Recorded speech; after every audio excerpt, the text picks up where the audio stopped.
go. Good evening and welcome to another episode of the San Antonio Soccer Roundtable. I am joined by Harry, Jose, and Todd. They say the third time's the charm, so let's hope this one runs smoothly and we don't have any issues. And moving forward, we have the stuff down to where we can go live and get you guys involved. Got a lot of exciting graphics to show you guys today for those who are tuning in on our YouTube channel. That's the only thing basically that you guys are missing out on over there on iTunes. But we're excited to have a lot of stuff to talk about this evening. I'm going to have to keep these guys on track as far as time limits go. Otherwise, this will turn into a 3-hour episode like the Titanic times 2. But first, I want to start off with you, Todd. You had some interaction today with Nick Evans there for the San Antonio FC Academy. And just walk us through, they're kind of coming to a close for their season. Just walk us through what you and Nick talked about and the opportunity that they had.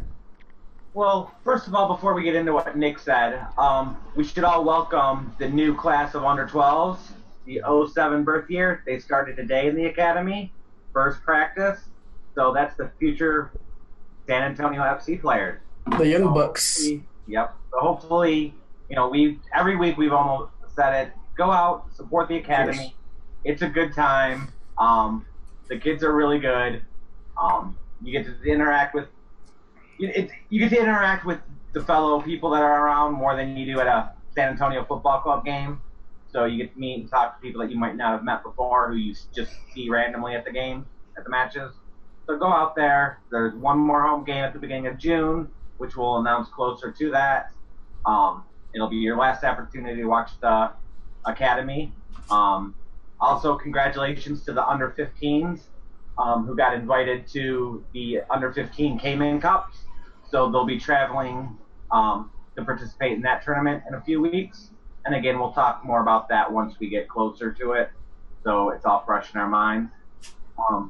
But yeah, I spoke a little with Nick today, talking about the culture that they're trying to develop within the academy, especially at the younger ages, the U12s, U13s, and the idea that Tim Holt, and Coach Powell have is less focus on the final result, which is if you follow their Twitter, you won't see very often. You won't see them posting the results. You'll see them focusing on how the team played.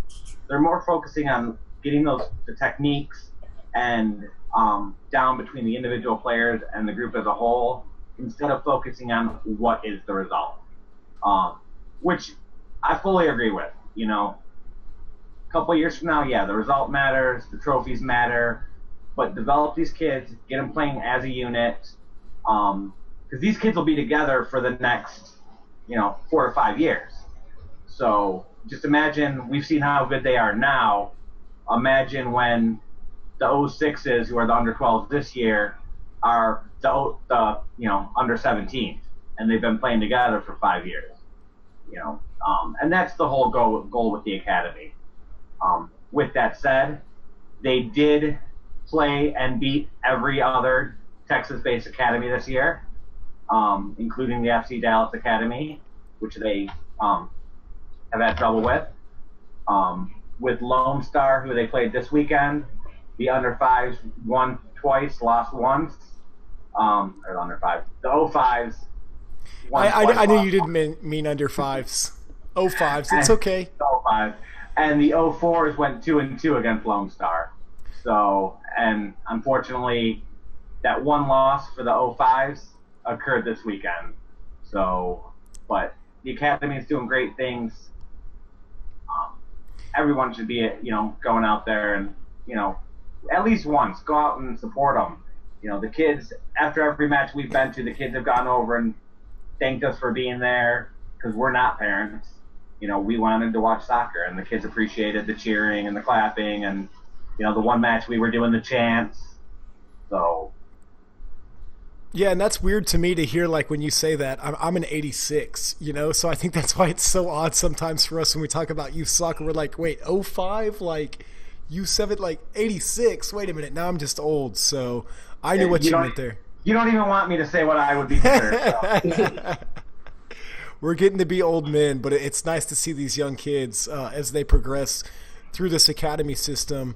And the more and more that we hear what Nick Evans and this academy program is all about, the more I just love absolutely everything that they're doing. You know, I know, like you said, they're not focused on scores. They're focused on learning and what they gained from the game that they played. And you look at the different competitions that they're competing in, and it's like those are life lessons. I mean, that's an experience that a lot of kids from San Antonio aren't going to have, whether it's Dallas Cup, you know, or whatever. So focusing kind of on what they learned from the different tournaments that they play in and the different teams that they play, I'm with that 100%. What do you think, Gordino? Is that more of like a kind of we're not going to keep score type mentality, or do you get where they're coming from with this academy program? No, I think it's, well, I mean, I'm pretty sure, you know, the kids are stoked when they win and kind of bummed down when they lose. But overall, they should keep in mind that this is more of a trust the process kind of deal. You know, you're going to play with the same group of people. You practically can make passes without even looking because you know that guy's going to be there at that time. And that's a gel that's something that comes with time and can only come with time. The knowing how to play as one instead of individuals, because usually these kids come in as individual talents, and this is when the coaches kind of get this these pieces of clay and mold them into a nice art piece. So I think it's good. It's another team coming in. That's more games for us to go out there and watch. And hopefully as they progress, some of these kids will move on to the first team. That can only be a positive for the team. And the nice thing about the philosophy is, you know, most of us played, you know, the philosophy where you're not focused on the results means that if you make a mistake, it's less important and it's more of a learning lesson than, you know, your coach screaming down your neck that you let that winger get by you and let the goal in. So, but I also know that comes from the top, the United States Soccer Development Academy. I know that's a big thing that they've changed in listening to other, you know, national podcasts is who did we play? Focus on, you know, the building of the team than the actual results. So to me, it's with them being a development academy, it's more in line with that thinking. I don't know. That's hard to believe because who did they play when me and you went, Scott, last time? Team from Houston. No, that was FC Dallas last time. FC Dallas, because that coach was pretty hard on those kids. I mean, like screaming at the kids when they made a mistake on as the play was going, you know, and some of the language was not. It's language I use, but it's not language I use towards 12-year-olds. Well, that's not going to be every coach, but you also, and I guarantee behind closed doors, the results do matter. You know, they are playing a game, and you know, right. As much as you know, they want to say, hey, it's not just like with my son. The kids know. You know, the kids know right. who wins. The kids know who right. wins. You know, this isn't, you know, especially if they're playing at that level. They know that, hey, we either won or we lost, and by what and what they need to do to improve. But I think the big focus, you know, especially on a national level and especially on a development academy, is they want to try to take as much pressure as they can off the kids. You know, because the kids put enough. If we're honest, the kids put enough pressure on themselves. Oh, yeah, and I know Sarah Holt knows those results based on seeing her at some of those games. But I like the idea, I like the philosophy behind the principles of the club. And I think from just kind of reading that email between you and Nick Evans, it was more of like our focus is not on the actual result. That's why you don't see those scores posted on social media. You know, they focus more social media-wise, overall, high level on what did we gain from this experience. Because when you're playing in some of these tournaments, you're going against, you know, top teams that most clubs here in San Antonio probably aren't facing, you know, during their regular season. So I just think that it's more about the mentality of the club. And speaking of that, Harry, ties in perfectly to an article that was written by Roy Bragg. I don't know if any of you guys had the time to read it, on Ethan Bryant. And, you know, he's a 16-year-old kid from Brandeis High School that San Antonio FC signed. and they're just talking about signing him to make sure that the development is done correctly, and kind of comparing him actually in the article to Freddie Adu and how wrong that went when you take some of these young kids and throw them up on the highest levels, and trying to take some of our youngsters here in San Antonio and develop them accordingly. And it kind of ties in perfectly to something that I wanted to get y'all's thoughts on. And Harry, if you want to go first, if Ethan Bryant, the whole plan is just to develop him up, make sure that he's trained correctly, what do you think the payoff is for San Antonio FC? Because if he's as talented as what they say he is, do you think he stays with San Antonio FC in the USL, or do you think he pursues other opportunities? I think initially he will stay. And now we're kind of getting into a deeper conversation that that U.S. soccer needs to fix. Just with you got San Antonio FC, you got Bryant's club that developed him.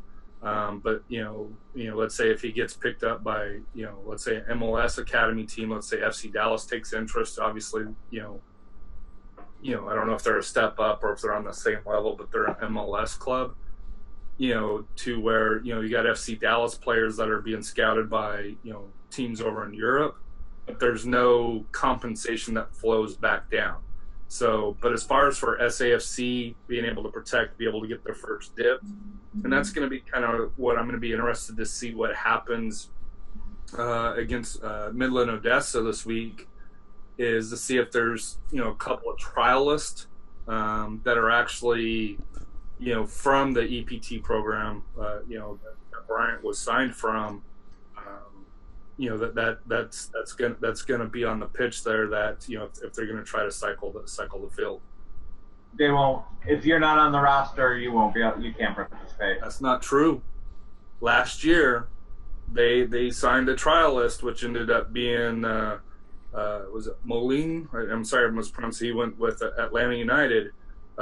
He was at the Houston Dutch Lions there as I think he was right back last year. That he technically wasn't signed, but he was he played against in the U.S. Open Cup to it. Now he can't be tied to another team, but they could cup tie him to San Antonio.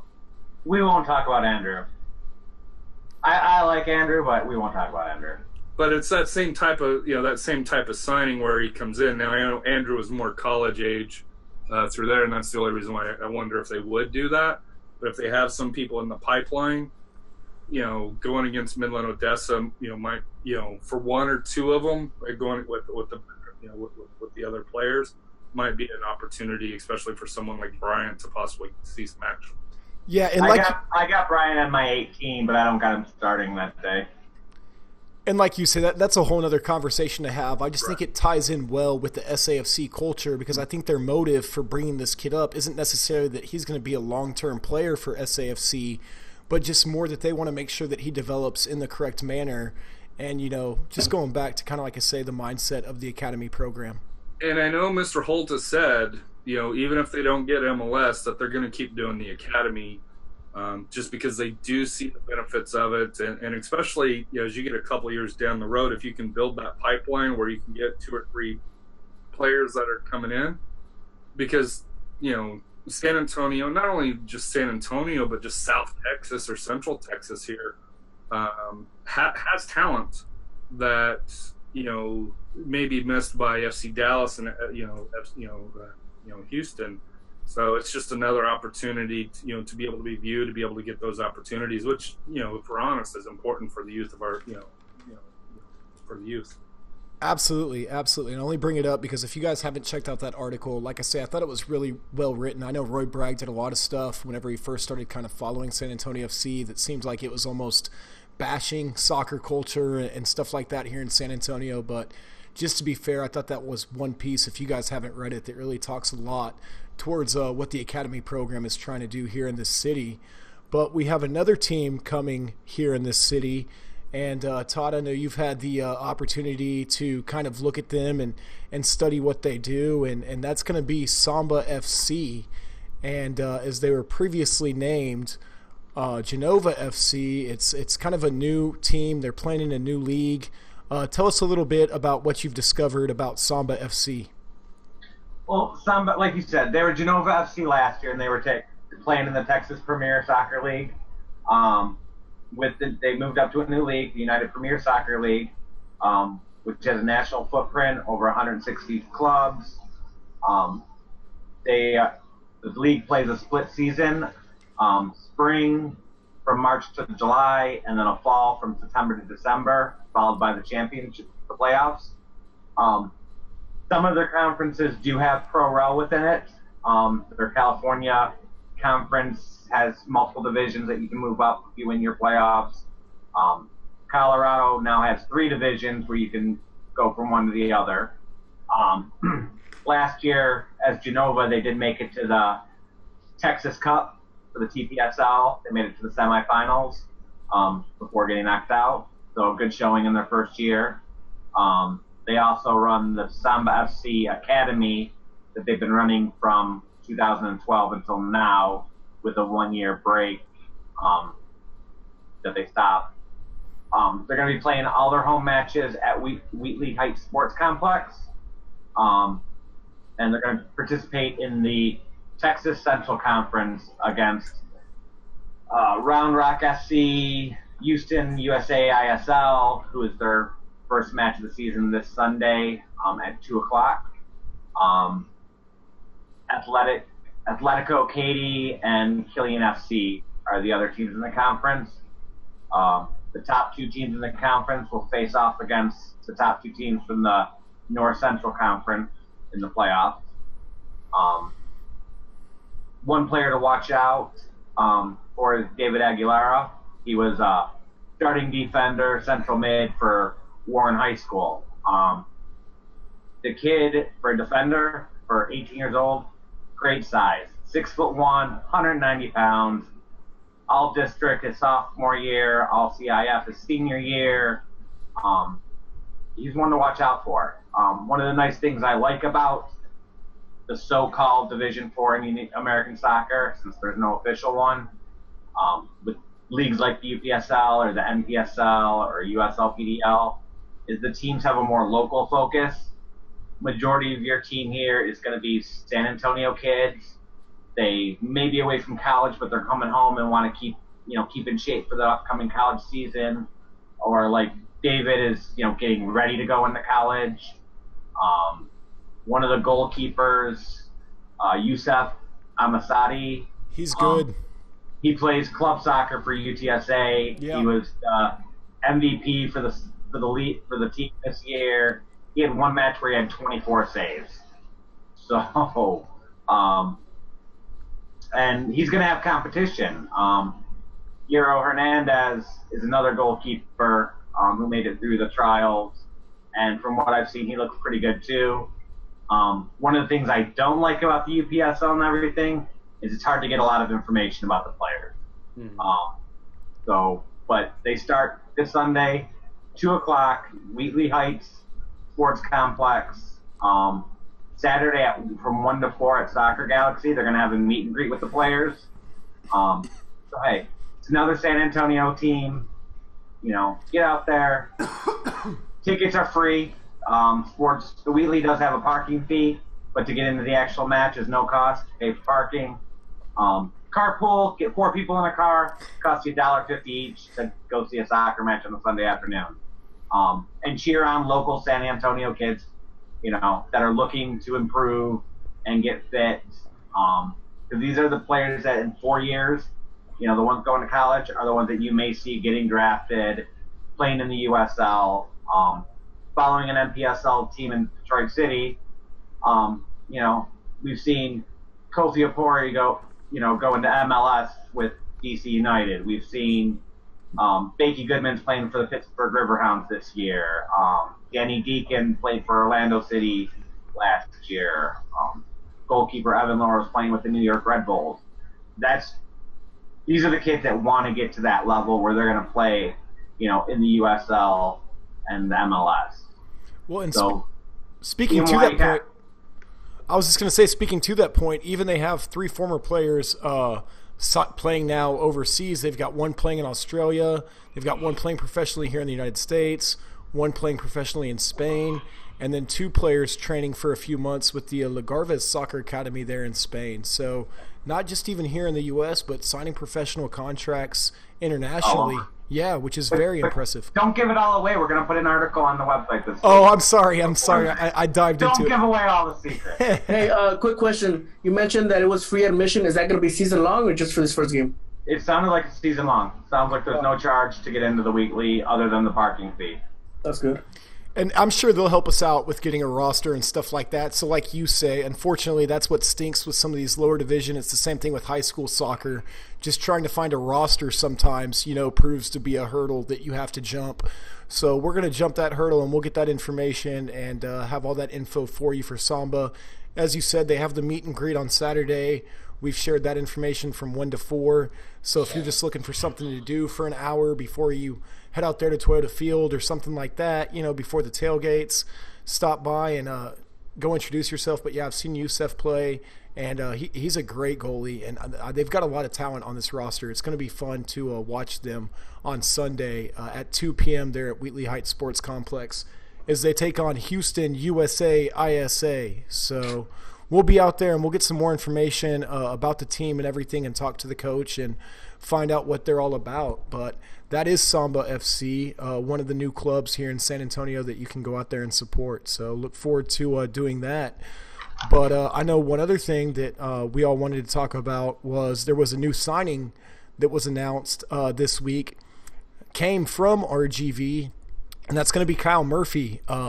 Didn't really see any minutes until a little bit of, I don't know if you want to call it garbage time, but it was about the 85th minute that he came in against his former team.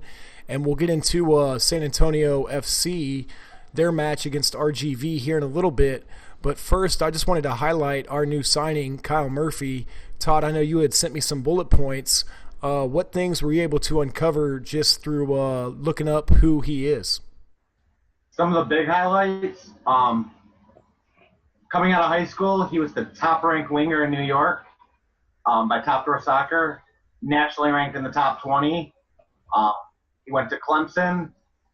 They ended up his senior year, 2015, tournament finalists, ended up ranked second in the nation. His career there, he scored 10 goals on 60 appearances. All ACC, tournament MVP.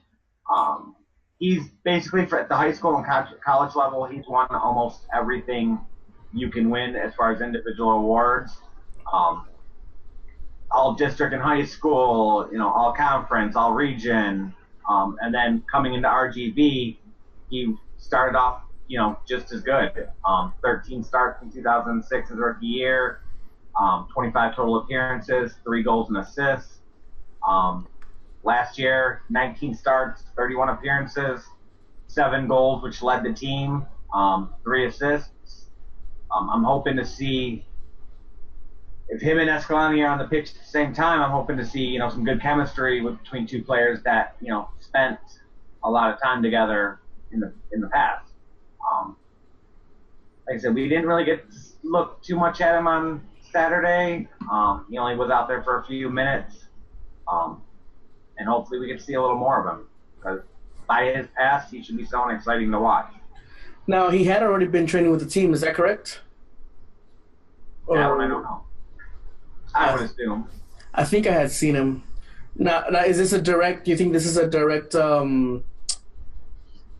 effect of Tierpek or Guzman going down, another offensive player? RGV had him as a forward.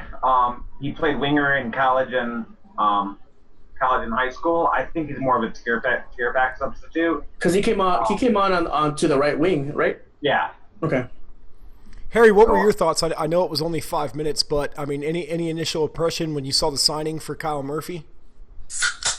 I thought he was actually an interesting signing. And I wonder if it was a need signing at this point, especially when the injury report came out and we were down 3 attacking players.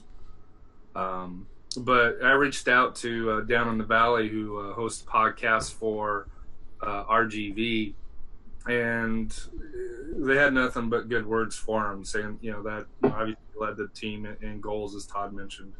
But he's one that doesn't quit on a ball. So, to me, he's got that good work ethic that he's gonna push through for it. So, to me, I think, I'm not sure how much time that he'll get, if it's more just a depth signing at this point, and especially with right now with the 3 injuries up top, that we need bodies for it. And he was free. He wasn't re-signed by Houston, who controls RGV's players, which is kind of a sore subject down in the valley. So to me, like I said here, I think he has the potential to do, but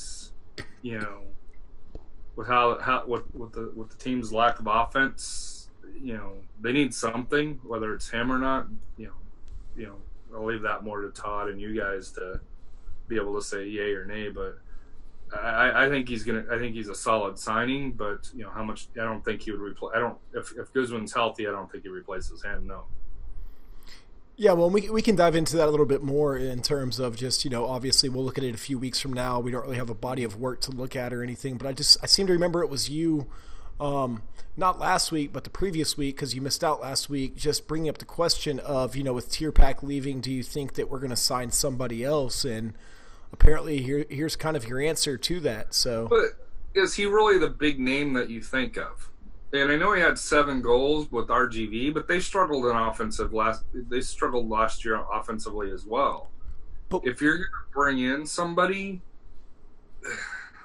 is he the best that SAFC is going to bring in at this point? Or, I was thinking more of a bigger name, just being honest with you, than Murphy. And I'm not saying he's not a name, but I was thinking more like Guzman was last year, where he had that Liga MX experience or something along those lines, that has that proven history. The 7 goals, that's good for San Antonio and RGV, but at this point, this team's needing something more than the average of what we had. Well, 7 goals is above average for the USL. Not everyone's going to be Dane Kelly. And for a winger? Yeah. Well, he played the number 9. From my understanding, he played the number 9 down in RGV. Mm. So he played more central. Now we also got to keep in mind that if you want to bring a player from either Liga MX second division or overseas, these leagues are just finishing up, so their transfer windows are barely going to start to be open. And let's not forget, you're limited on how many international slots you have, But you're not really limited. You can trade for them now. Well, yeah, you can trade for them. Who are we going to trade? Well, you don't. You can trade. You can. There's people that'll trade away for for cash. Right. For hotel accommodations. But to me, that's if you want to sign an international player, and you're already at I think it's max 7. There's nothing that prevents a team from doing that now. You may have to pay out a little bit of cash to do some some MLS 2 team or lower level team, let's say like Colorado or Penn FC, and make sure that they don't have and they're not full and they're willing. They're not looking to sign anybody because it's still early in the season. That's something with the other leagues ending, so they have time to sign somebody. So if they're at 6, would they give up that last one? Yeah, and that's, like I say, we haven't really seen the body of work yet. I get what you're saying, Harry, is you were expecting more of a splash, which it's always fun to see those big signings with the injuries and stuff like that we've had. But, outside of Escalante last year and stuff like that, is that, and I'm asking just as an honest question because I'm ignorant to this, is that something that often happens in the USL, is just getting like a major international player to come over and play for your team? I know San Antonio. Joe Cole, Joachim Graf, Didier Drogba. So you can say it does happen. Was Drogba mid-season though? No, he bought in the owner. Yeah, he bought in as like an owner. So I get what you're saying. It does happen. So that's my ignorance. I was just kind of curious. Like what really can you expect? Because Tayo came in mid-season. Frank, yeah. Now, if he wasn't a named brand until you did the research. Frank the Tank. Frank the Tank. I miss that guy. Coach Marcina up in Des Moines this year, is my understanding as well. Yeah, it seems like. So good luck to Des Moines and Coach Marcino, old Scorpions head coach, as he kicks off the NPSL this year. But and like I said, I'm not trying to diss on Murphy or anything like that, but I was hoping for more of a big body up front, because I think wingers, we're okay at wingers. We need somebody up front, and like I said here, because when they did the press release, they put it out that he was going to be a forward, which initially thought was, hey, hope he doesn't take Bruce's spot. True. Which Bruce has done pretty well, and he's pretty thick, but to me that I'll be interested to see how he works in at this point.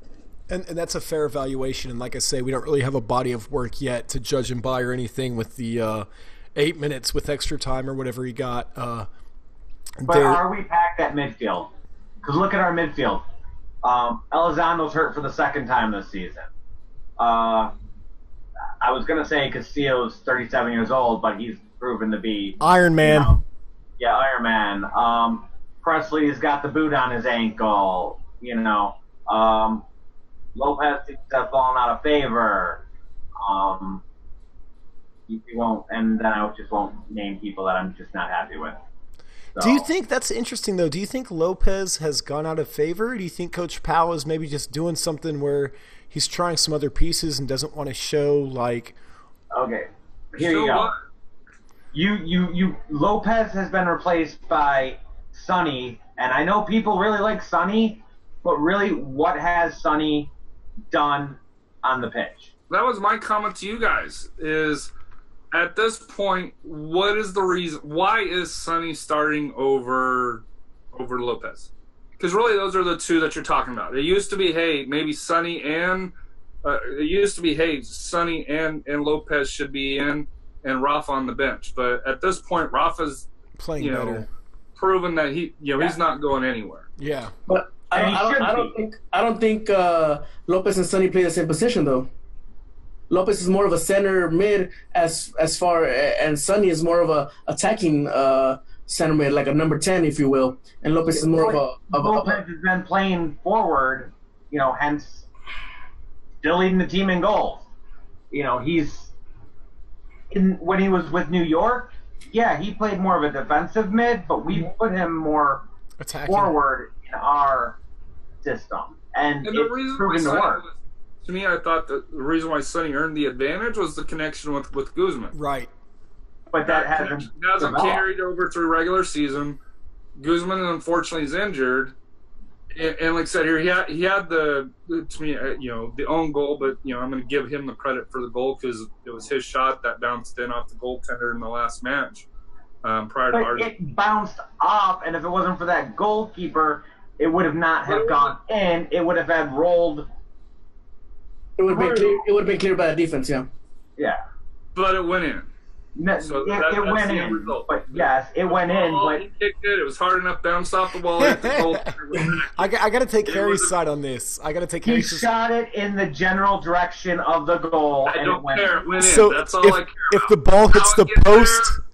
And like I said here, he didn't get credit for it, but he was the guy that made it happen. If you never try, it never goes in. There you go. If the ball hits the post and goes in, do you credit the goal to the post or do you credit the goal to the person that shot it? To the person who it bounced off of. But if it hits the post. That's what they did. But the point is, he's the one that he's the one that kicked it. So I'll give him credit for that. But the only time you want it to hit the post is when you're playing hit the post in practice. Yeah. That's what he was aiming for, dude. Come on, off the post. Going back to the Sonny and Lopez, man, I really thought we were going to see Lopez more, especially him being down there from RGV. And I was disappointed. I'm not going to lie to you. I thought he was going to get at least 20, 30 minutes if he was on the bench. And that's my question for you guys is subs. Okay, so let's let's hold on that, Harry, just because that is one of the topics I want to cover. That was in the 80th minute, Gordino. You're right. It was forever before they made their first sub. But I guess we're ready just to dive into kind of the San Antonio FC versus RGV match. Just kind of my thoughts from the first half watching the game. As good as King plays offensively, I thought he got beat a lot defensively. He had his hands full all night. And so that especially in the first half, yes. Yeah, especially towards the end of the first half. I mean, like that 30 to 45th minute or whatever, I was worried that, they were going to put one in. And watching it, it was kind of hard to really say any notes or anything just because I didn't really have anything to put down. And I'd love to get y'all's input on what you saw or didn't see in the first half. But it just kind of, we looked good, I think, in the final third. But other than that, I didn't see too many things that, really impressed me. Harry, what were your thoughts? I didn't like it. To me, it was Fresno Part 2. It's, and same result. Why, Harry? Why do you think? There was no direction. It seemed like every time they would move forward, number one, if they got pressured by RGV, half the time they lost the ball. In the middle, third. Right? In the midfield. Even in the back, they were pressured to where they didn't have that comfort. And in the back. Yeah, they had to clear it out real quick, yeah. Yeah, just to me it was, no direction with the possession. It just, RGV was pressuring them, and RGV plays us physical, and for whatever reason, we don't match that. They're scrappy. And and to me, there were some soft calls that went against, SAFC, especially with yellow cards. But to me, the defense played decent, but that's about the only thing that I can say. The offense, like I said here, I didn't see really any great opportunities that stuck out. I know there was the missed, PK, that the ref missed against Escalante. That on both sides, though, I think. That even Edson from down in the valley, I was talking to him right at that time. He's like, even as an RGV supporter, that was a PK, and I joked with him. I was like, well, last year if that would have been called for RGV, because Escalante would have got the call because it was at home. But yeah, it's just, to me, it wasn't a horrible game. But it wasn't. There was nothing to, just like Scott said, there was no notes. It was an unforgettable half. So the one thing forgettable half. Forgettable half. Yeah. But I think that they had some chances, and I don't know if it's just me watching the speed of pace now with the USL, and maybe it's just not my eye. But it seemed like the ball was rolling very quickly because they had some really nice through balls on the counter. But it was like our attacking player just couldn't quite get there, and I wasn't sure if that's just how. Step behind. It was like a step off. It just, and when they're off by that half a step or step, as you're saying. But and it just, to me, they didn't have it. You could, and I'm going to say this for RGV, they didn't have it as either because they had shots, they had opportunities that they could have took that. They mishit the first touch, which allowed SAFC defense to get in front and get the blocks. And there was that one shot like that, yeah. And it just, it was a fair result. Neither team really deserved to win, and neither team really deserved to lose. It was just, like I said here, it was just, hey, we're here playing for 90 minutes, and yay. But it's missed opportunity for SAFC because they're a better team than what they showed. I'm going to say this right now. I totally disagree with that, and I think RGV deserved to win. The only reason they did not win is because we have fucking Diego Restrepo. That's what I was about to say. Diego Restrepo deserved to tie that game. Looking back at the stats here real quick, on the attacking stats, I show we had 3 shots on target all game. They had 5. Wasn't that far? Yeah. But I mean, they looked more dangerous, more opportunities. But they couldn't finish. That's the point. Well, because of Diego. Because of Diego. when the keeper has there, because they only had 5 shots on goal. When the keeper has a game like that, saves by Diego. When a keeper has a game like that, and we've seen this usually happens. I'm gonna take for example, I'm a Manchester United supporter, but usually when Manchester United goes and plays other teams, like especially smaller teams, those goalies have amazing games, and it's because their defense sucks and it's allowing these shots to be taken. And this is exactly what happened. RGV had the better opportunity offensively, and the only reason is like that Marvel. They tell you, well, we have RGV offense. Yeah, well, we have a Diego Restrepo, we have a Hulk. Fuck, man. If it wasn't for him, shit, I don't know. We probably could have gone down to at least 2-0. At least 2-0. This was similar to the game where Harry was so impressed by Rawls of OC. That was the match that Diego had. Yeah, reverse. Dude, that is a great comparison. No, Diego had a great. He's the man of the match. There's no question because nobody else. Well, I won't say nobody else, but he was the only person that stood out for both teams. But like you said, this was Fresno Part 2, and we all know sequels are always worse than the original. This was the worst match of the season. What happened to the team that we had seen the previous 2 weeks? Because we got beat all over. There was a couple of things I liked. Diego, obviously. But Gordon didn't look like the Gordon from the previous week. He wasn't taking on players. Yeah. He wasn't taking on one-on-one, Yeah. I thought Bruce looked good. I'm still impressed by him. Unfortunately, he didn't score, but he had a couple shots. I like how he's not static on the pitch. Yeah. He's going after the ball, which a lot of times you see that striker, that forward, they stand there, they're waiting for the ball. He's going after the ball. Defender has it on the left wing. You see him running to the left wing. He's making runs, yeah. He's making runs. I thought Escalante played good. I thought Cochran played really good. You thought Escalante played good? I didn't think he did. I think he kind of played with a chip on his shoulder trying to prove to RGV, because I know there was some shit-talking between him and some RGV fans on Twitter. But I think he was kind of playing. Now, maybe it didn't work out as he would have hoped, but he did try. He was running after balls. It just wasn't his night. And I agree with Todd King. In the first half, he looked shaky. Maybe I want to say nervous because of the South Texas Derby, however you want to pronounce it. I don't know. Or you know what? Take it back to the on air. The commentators were saying this was kind of like the Los Angeles Galaxy game, also where there's nobody on the stands, and how much do you really get up for games like this? I wouldn't say that because there was a good 20, 30 people. 20. Antonio. Oh, I thought from RGV. I thought you were going to say total. No, well, yeah. And Megaphone Stampede, I don't count them, but I don't know. I saw the Stampede march into the stadium. There was like 12 of them. For a derby, though, they have a megaphone. They just. If you and need to who the fuck lights smoke up in the fucking covered concourse? What kind of stupid shit is that, RGV? I will say the band prior to the game was pretty kick-ass. I will give RGV credit for that. The band prior to the kickoff was fucking awesome. Yeah.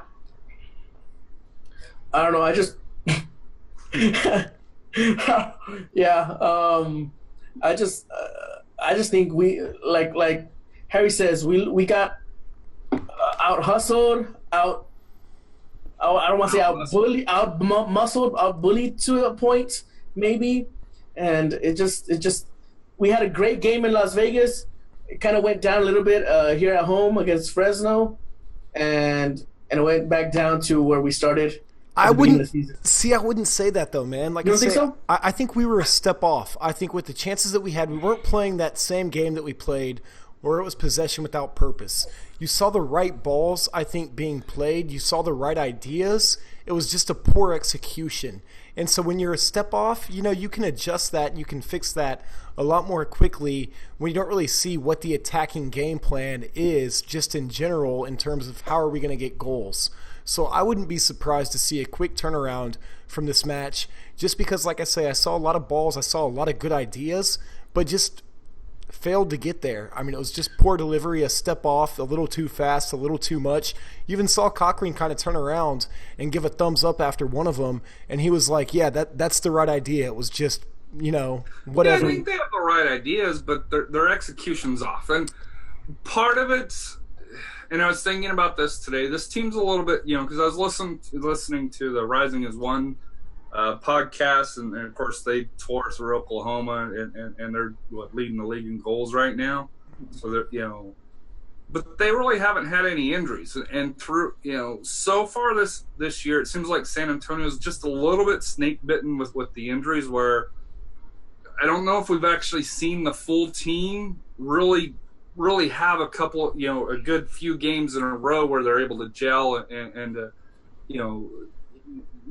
you can see the ideas, but they just haven't had that opportunity to put, to show it on the field as of yet. So, and that was the thing that, because on the way home, I was like, thinking I was going to be super critical of the team. But when you've lost 3 of your top 4 attacking options with Presley, with Guzman, and with Cesar, you have to kind of keep that in mind, and that's where I think SAFC had the opportunity to win, just like RGV, but we're not our full team as of yet. I think the players that replace those players are just as good as them, but I think the problem is with everybody getting hurt, we're not having the time, like, it's the practice. If you practice with this team, and then all of a sudden this, player X goes out, so you got to sub them in, they're just not on that same page. But, like, individually as players, I think Bruce is just as good as Guzman. I actually prefer Bruce because I like the style of play and what he does off the ball more than Guzman. Gordon, I think Gordon and Presley complement each other really good. But if they're not practicing together as a whole unit, because don't tell me Presley wasn't getting more reps when he was starting than Gordon was. Then Presley gets hurt and you bring in Gordon. So he's got to get back up to speed with the other 10 players. And same with Elizondo. I don't think I think each sub is just as good. I think our team on paper individually is a great team. I would put this team up against any team in the USL. But we just haven't had a chance to gel. We haven't had a sustained time in practice as an 11-man unit, which I think that is what hurts us. An injury-free 11-man unit, yeah. Right. The same 11 men consistently for a period. And we've got a lot of games to go. We're going to get into your 3 keys to victory in their next matchup for the USL regular season. But prior to that Saturday match, they've got their first U.S. Open Cup match versus Midland Odessa FC. Todd, walk us through just kind of what your thoughts are on this upcoming matchup.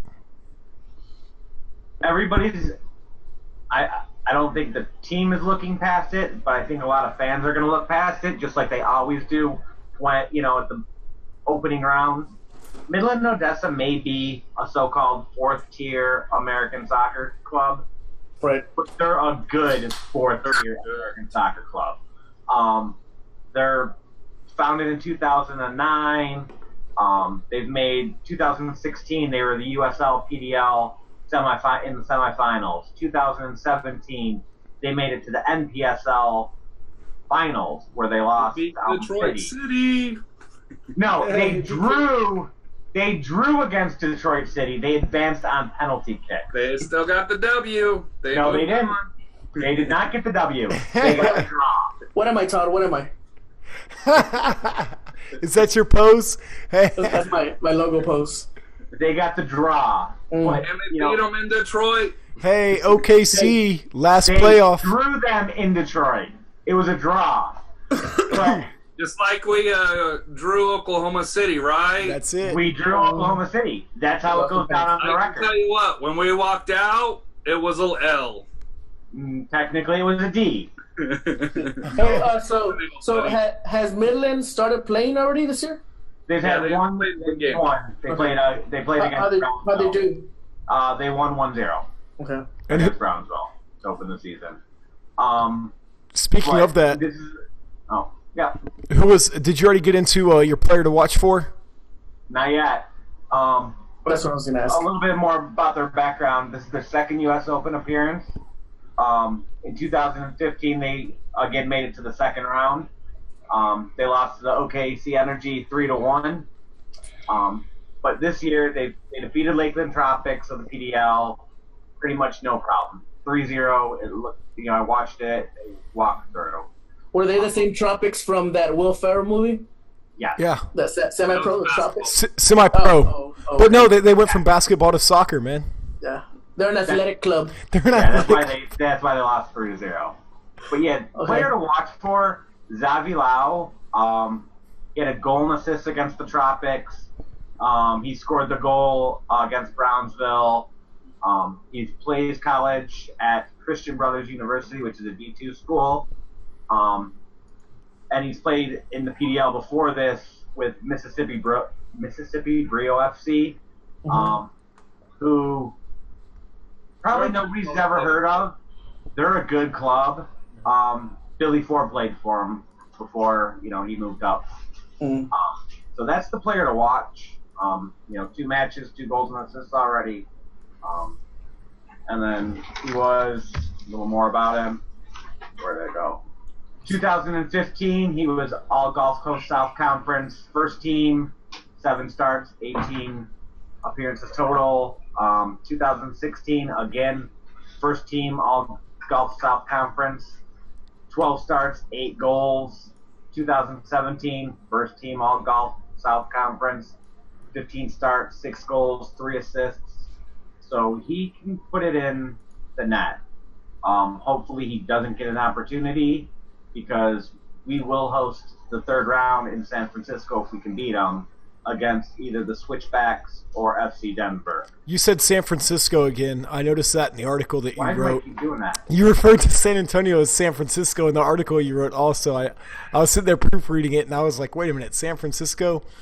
There's not that many hills. There's not that many hills, bro. It's not that hilly. I am a co-owner of San Francisco FC. It's a member-owned club, so you try to push your product. Is that what you're telling me here? I do pay attention. This podcast is brought to you by San Francisco City FC.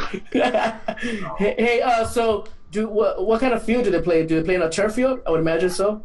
Yeah, it's almost like Heroes. Yeah. Do you think it's gonna be take an effect on the game as far as counter SAFC against? No, I don't think so. I was reading an article from Red and Black 90. They got together with one of the supporters or podcasters or whatever from Midland, Odessa, and that was one of the things that they talked about is just that heat, they're in Midland playing on a turf field. That turf can get really hot, and I just remember that from my playing days. So it'll be a factor for both clubs, obviously. It's not like San Antonio doesn't play in a warmer climate, but it could have some kind of effect, on the players while they're out there. The ball bouncing, maybe the speed of the ball different from grass. We'll see, and I wonder if it's turf or if it's artificial grass, because everybody says turf, but nobody uses turf anymore. It's all it's different than like playing on AstroTurf like we did. Well, it's a high school stadium, so it's even the high school stadiums. Well, it's Texas football. Texas high school stadium. It's Texas high school football, so they could get pretty high tech. Yeah, like it's all the rubber bits, the tires that are all ground up. So I'm just wondering. But all SAFC has to do is go across the street to Heroes and do a practice or two over there, and they're going to get a pretty good idea of the field as far as environment with that, in my opinion. I don't know if they did because they should be traveling out there tomorrow, right? Yeah, they're leaving tomorrow. So, where can we watch it? YouTube? U.S. Open, no, USsoccer.com. They have a match center set up. It has almost all of the second round matches will be televised on that. It's like a YouTube kind of format. First game and it was not HD or not the big. I forget what the wide 4K. No, but not the 16:9, but like it's not the 16:9. It was in that little square box, and I was like, "What's this?" And you can if you're watching it on your computer, you can right-click your mouse, and it'll give you the option of opening full screen. The only problem without opening full screen is you lose the scoreboard and the clock. It was kind of a corny. Yeah, it was a corny little scoreboard that they had, but it wasn't bad. Yeah, the announcers were pretty decent. He was decent for. It was just like one person, right, that was enunciating the whole game. I think there was two. Oh, okay. But they were decent. They were, you could tell they were from the area, so they had a lot of good knowledge on the team there. So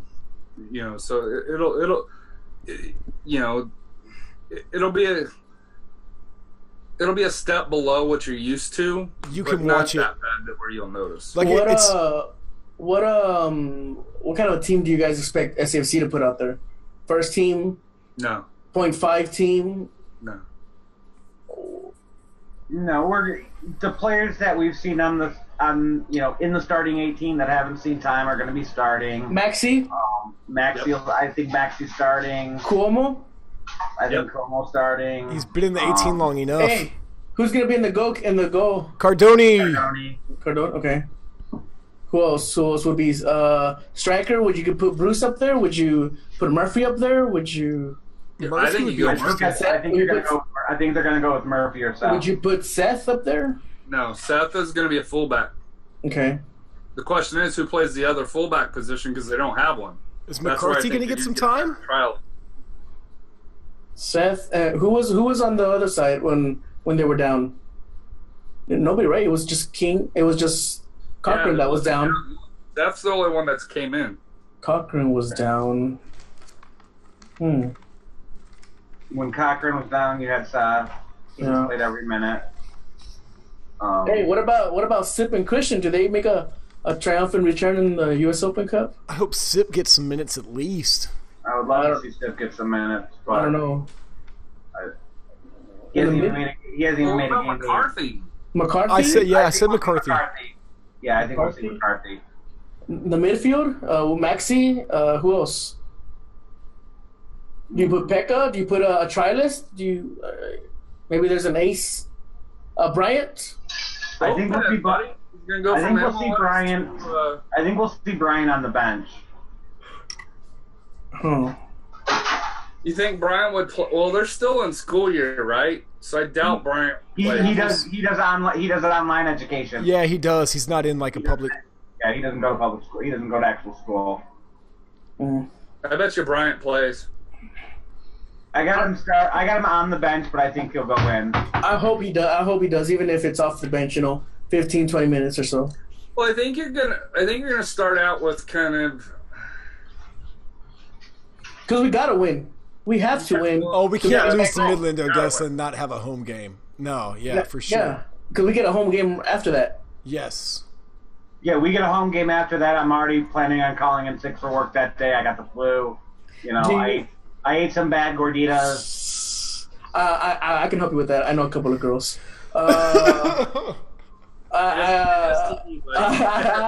Fiesta's over. So do you go with a first, kind of a B plus team, kind of a first team, and a sure win to begin with, like score and then fall back, or? So I tell you what here, and we've talked about this a little bit, and I just don't want to. I'm trying to keep us on track, as I said at the beginning of this episode, because we still have another topic that we want to cover with the upcoming San Antonio FC match, and we'll see what Darren Powell decides to do. But we've kind of talked about a little bit, how much do you really attack the U.S. Open Cup, and how much are you willing to invest in that versus the USL season? So let's save that for our next episode. And I think that'll be a conversation for debate, because I have a feeling that we'll do enough to win this match against Midland.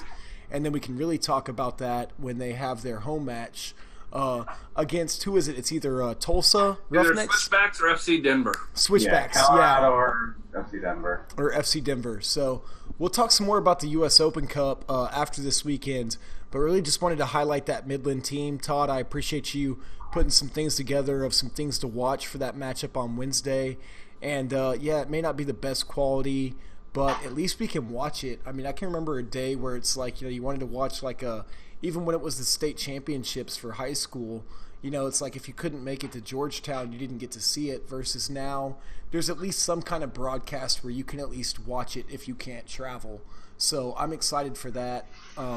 We'll be watching on Wednesday. We'll have notes from that for our next episode. But just kind of the final subject that we really wanted to get into is outside the U.S. Open Cup. San Antonio FC has a upcoming game on Saturday as well. They'll basically be playing 3 games in 7 days.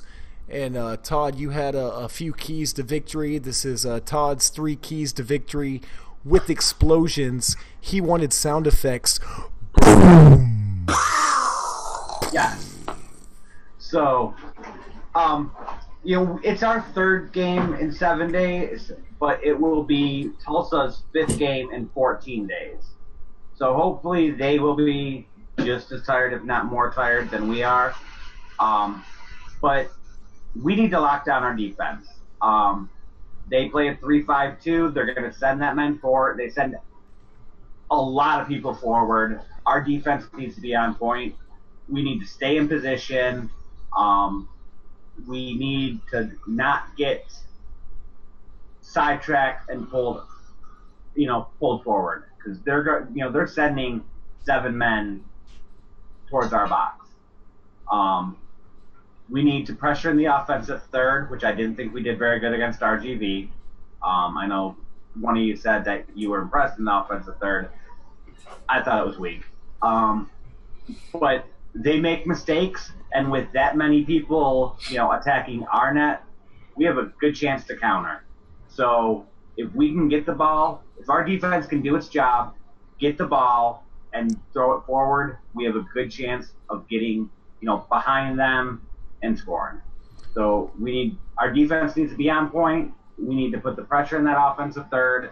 When they have the ball, we need to get it, like I said, I like how Bruce attacks the ball. If their defense gets it, we need more of that, and we need it from a lot of the players, and we need to counter. I don't care if we have 20% possession. If we can do those things and get that counter going, we're going to win. And Tulsa shit, so. And you said it, counter, right? And I was one that had said that I thought we looked well in the offensive third, and I meant that just in terms of what we were trying to do. Maybe not what we were able to do, but at least the imagination was there. I thought RGV did an excellent job of that quick 1-2 pass.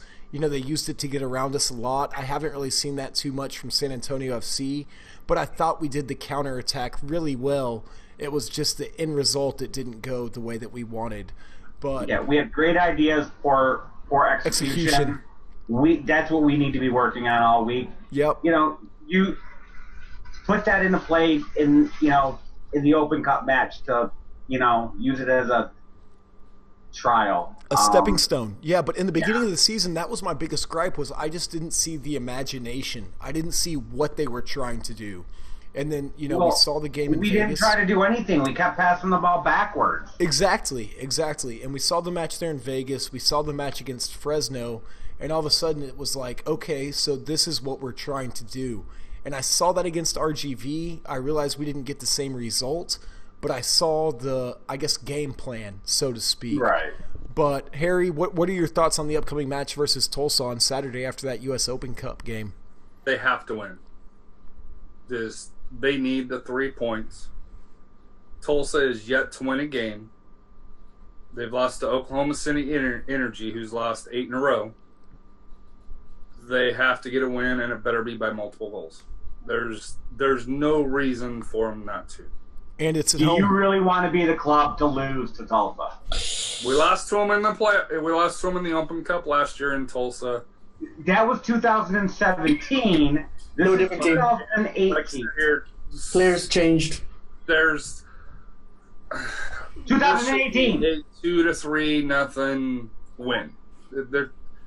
It's I know Todd's trying to set the scene, but this should not be a close game. All I'm gonna say. Neither should have RGV, and we drew. Well, RGV's on the road. I give road. Everybody gives road. RGV beat what's it called? Orange County. Yes, I know. So- And I said it last week. Orange County's a solid team. Yeah. RGB is better than their record indicates. Yeah. Right. But Tulsa, But Tulsa, the Oklahoma is in trash. general, is a Whether dumpster it's fire the this season. energy Yeah, or Tulsa, but- they're trash. Tulsa literally has one player, Joaquim Rivas, that is worth anything. Scored full 4 goals, which is like half their goals as a team. And if you take him out, nothing. Send a guy with some high spikes, spike him in the freaking gut, get him out of there, and we'll play 10 down, and we'll still they have nobody. What is this? The water boy? What are you trying to The water- Good job. Orange County and Phoenix Rising defeated the state of Oklahoma in 2 games, 8-1. So they're trash. They're the bottom teams on the table for a reason. Yes.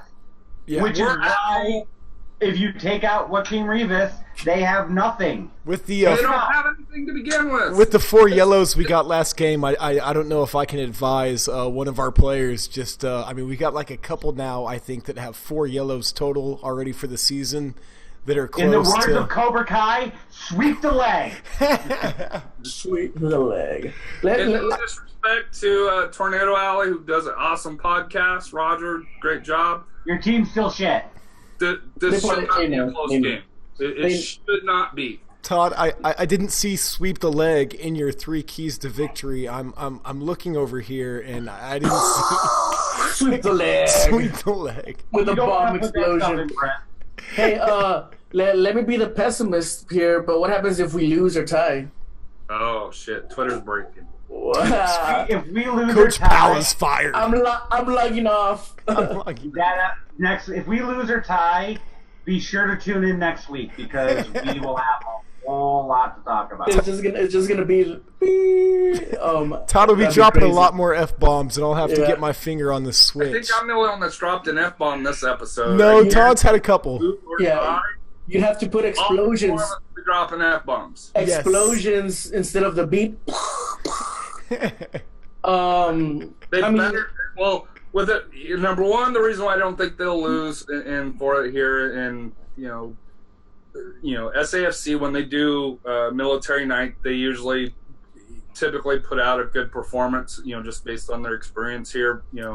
For that, and like I said here, if you're a veteran or soldier, please come out. And I know SAFC has some shirts, where you can. I think it's $22 where you can get a shirt and a ticket to the game, Which is a great deal.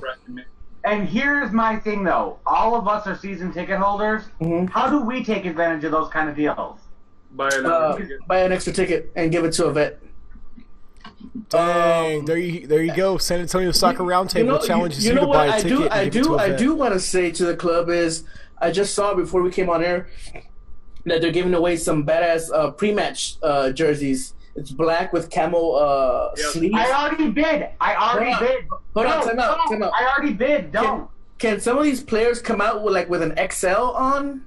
Or 2X. Yeah, 2XL. I mean, because these guys wear like mediums, man. Come on, guys. Medium. Well, those are for Todd. That's why I'm not betting. Because why am I gonna have one of those jerseys if I can't wear it? It is true. I know that's been one of the biggest gripes about Soccer Factory and just some of their merch, not just within this podcast, but just in general, is the sizes. I'm gonna tell you something. If they were, well, I know this is like a one-time deal, whatever. But if they were to put out that pre-match jersey, I bet you it'd sell a lot. Heck yeah. They hint. Do it. We'll start a new Twitter handle. They're Yeah. auctioning them off. Mhm. So you can bid on them. And do the proceeds go to a? I didn't check. I Probably- think they go to the silver and black give back. Okay, yeah. But yeah, sell that jersey.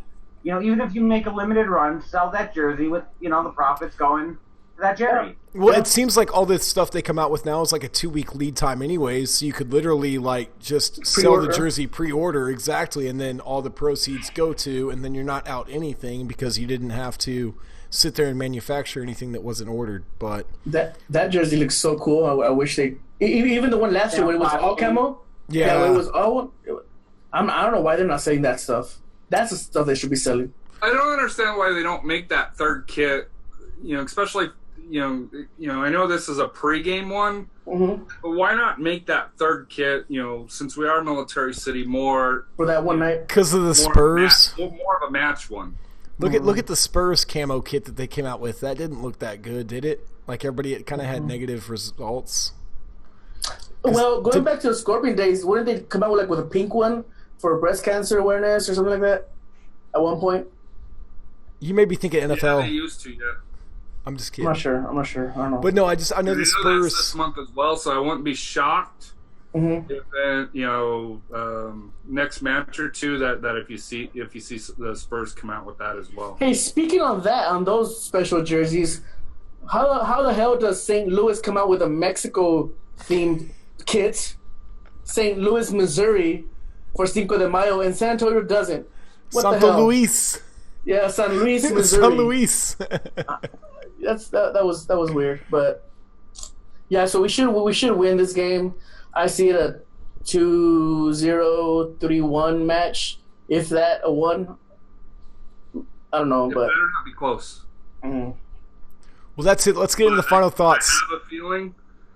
I have a feeling they drop 1 this week, whether it's against Midland or against Tulsa. Oh, don't say that. So, all right. See, I just wanted to wrap up this episode, and then you got to go and bring up a comment like that. And so now I have to do a would you rather.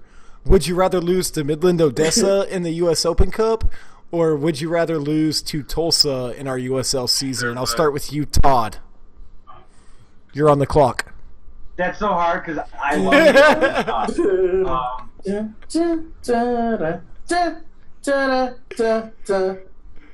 lose to Midland.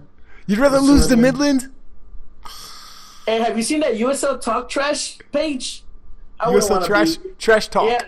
If I wouldn't want to lose to Tulsa and then go onto that page either.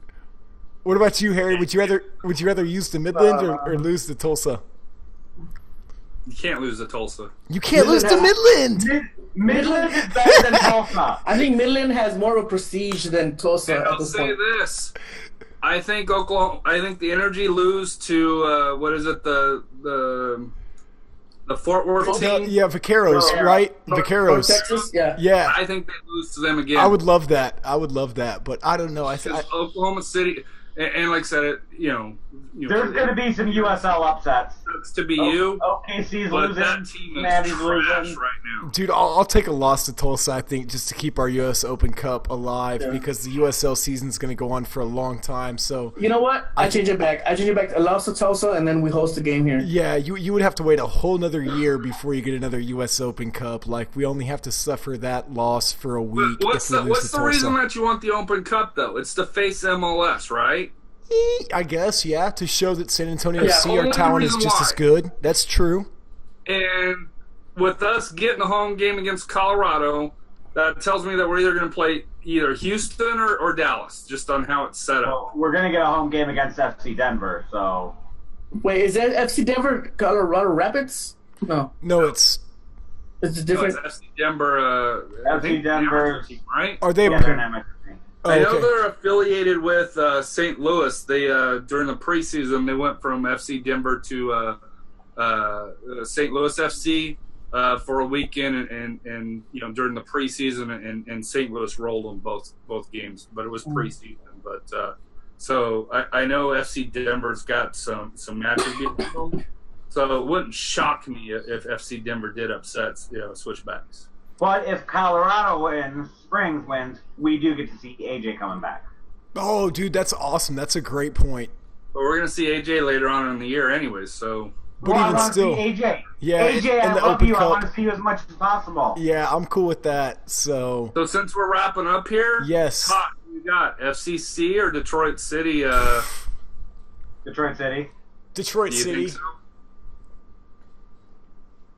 But it will be the only USL team you see put on a full first team. A team, baby. FCC can't lose that game. But they will. There's no way. They screw to me, and I'm going to call out FCC on this here. You screwed up by not having this at Nippert. I understand that. Hey, the Bucks, who don't draw shit, but Detroit City, which you knew was probably going to win that game. You should have had it at Nippert to where, number one, you don't screw off your fan base, but number two, you don't screw with the Northern Guard. So there's I don't blame Cincinnati. I don't blame Cincinnati. Fuck the away fans. If I'm Cincinnati, fuck the away fans. If I'm San Antonio, fuck RGV. I wouldn't let one single RGV fan if I could. No, dude, it's the Open Cup. But hey, here's the thing though. Fine, you want to say fuck the away fans? Yeah. You 17,000 season tickets, and you move to for your own fans. Well, right, for your own fans. Your own fans. Yeah, but my thing is there's a parking garage, my understanding, right there next to the stadium.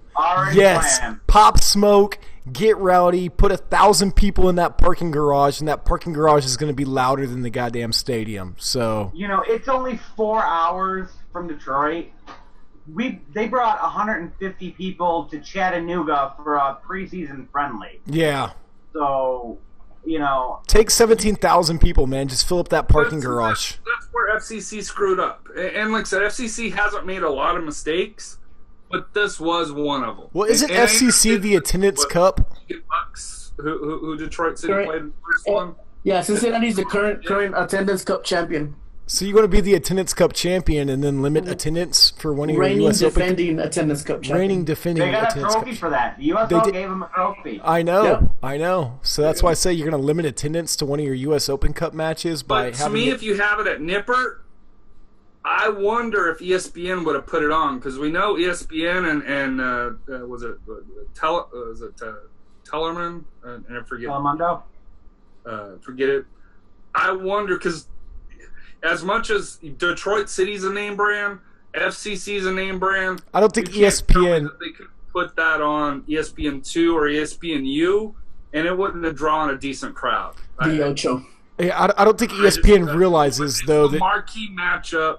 It's hey, grassroots versus hey, bullshit. MLS. It's what U.S. soccer is, and we all want to watch it. I'll be working, but we all want to watch it. And like I said here, it's I wish FCC would have. I'm supposed to be working, but coming down with something. Dude, I hear it. Start walking barefoot. I hear it, Todd. There's something there, man. You need to get checked out. But that is our episode for the San Antonio Soccer Roundtable. We're at about like an hour and a half now, I think. So it's been fun. It's been. Hey, real quick, guys, I want to mention the interview I had with the owner of Laredo Heat from Laredo, Texas. Keep an eye out for that episode. It should be coming out Tuesday on our YouTube. Check that out. I had an interview with the owner. It's just an overall history on the club, their academy. They're joined the NPSL now, so they might meet up with Detroit in the final. You never know. And just keep an eye out for that. You realize Tuesday is tomorrow, right? Oh yeah, I mean yeah. Yeah. Okay. Yeah. We're gonna get that released for you guys tomorrow. It's ready to upload. It's ready to upload. Gordino just needs some help navigating the Dropbox. Yeah. So, no, for real though, that is really cool, man. We want to do more of just to be completely serious, like a 30 for 30 kind of documentary style on some of these different clubs that we're following.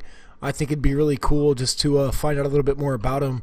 I was surprised when you told me that interview was like 20-something minutes, because that's got to be pretty informative on that club and really dive deep into what they're trying to do down there and everything. So I haven't seen it.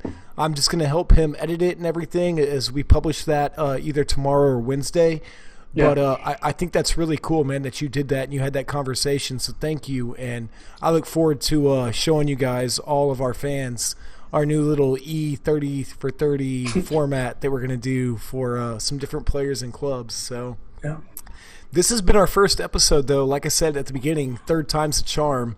Hasn't dropped a single time.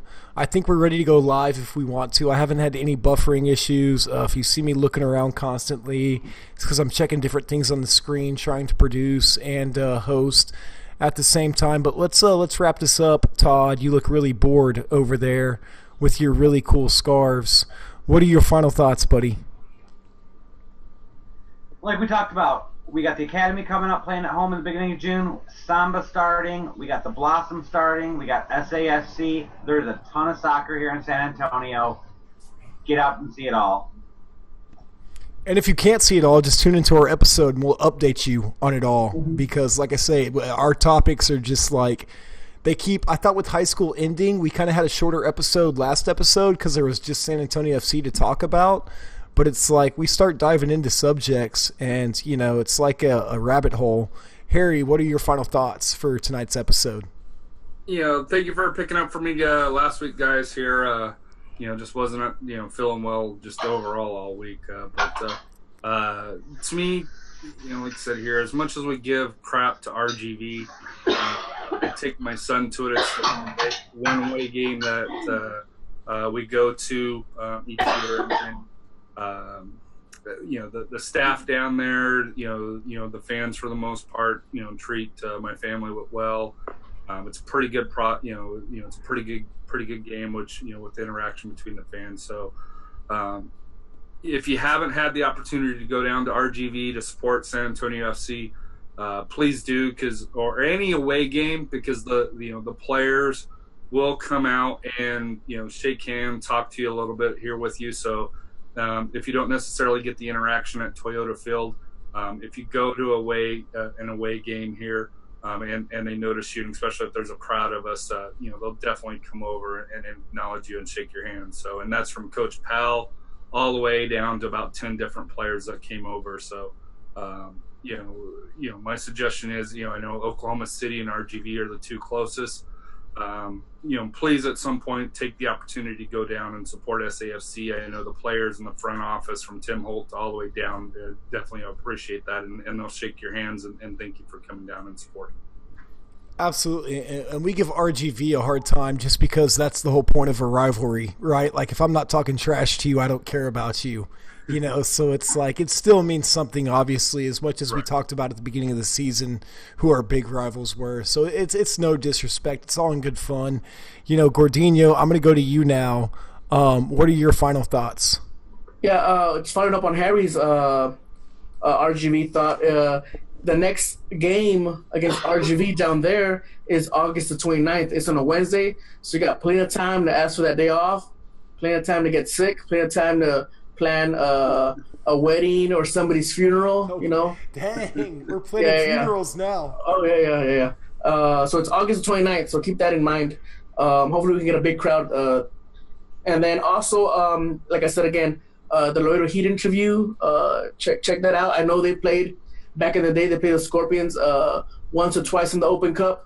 And it's a close team that we have here in 2.5 hours. Watch out for that. And also, we're going to have, I haven't talked to the guys about this, but hopefully we'll have emergency podcasts, at least just audio or video for the World Cup here coming up soon. I know several teams announced their rosters today. I'm still waiting for USA to drop theirs. Check this out. Gonzalez, he's still sitting home like the rest of the USA team. Get your Panini. How's that switch working out for you, buddy? Get your Panini books. Are we going to have, can we set up, trade events? See? I already see, Todd. I think there's one left. Soccer Factory has them. I think there's one left coming up here in the beginning of June, early June. So watch out for that if you do want to trade your Panini stickers or cards. So, it's not that expensive. I think it's what is it, $4, $5 a book plus $1 packet for cards? I think I paid $2 for the book. Something like that, yeah. Walgreens, and it's $1 for a pack of stickers. Yeah, so get $10. It's something fun for the kids. I didn't realize that there was 800 stickers that you need to book. Yeah. Well, we'll do a San Antonio Soccer Roundtable Panini trade just to help you out there, Todd, so you can get all 800, because I know you got to catch them all. Are we going to do a World Cup special? Yeah, we'll do some World Cup. You're in Germany, probably. Oh, yeah, I'll throw on my Germany jersey and talk about how bad they beat Mexico. I'm cool with that. Shots fired. Group of death. Yeah. Okay. Yeah, so that's it for me, guys. He said, I'm out. I'm not doing this show anymore. I'm not coming back. Well, hey, if you tuned into the whole hour and a half, kudos to you. I really appreciate it. We had a lot of fun. It's going really smoothly, though. And like I say, hopefully we can do a live episode soon.